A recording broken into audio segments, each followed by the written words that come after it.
கேந்திரத்துல ராகு கேது உட்காந்து தசை நடத்துனா அது யோகம்னுதேன்னு சொல்லணும். 3, 6, 11 உட்காந்தாத்தான் யோகம்ன்றான். ஆனா 1, 4, 7, 10ங்கிற கேந்திரத்துல பாவ கிரகங்கள் உட்காரலாம்.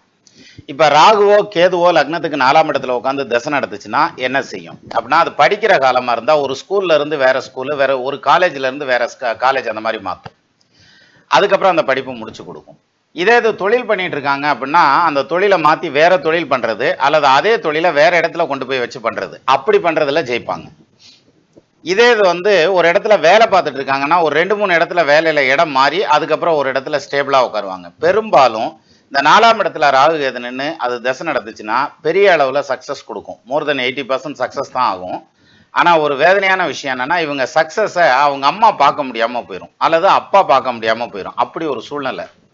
ஆனா வாழ்க்கையில ஜெயிச்சிருவாங்கங்கிற மாதிரியான அமைப்பு ஸ்ட்ராங்கா சொல்லலாம். எது இந்த 4ஆம் இடத்துல ராகுவோ கேதுவோ நின்று இந்த வாழ்ற காலத்துல தசை நடத்துச்சுன்னா நிச்சயமா ஜெயிப்பாங்க.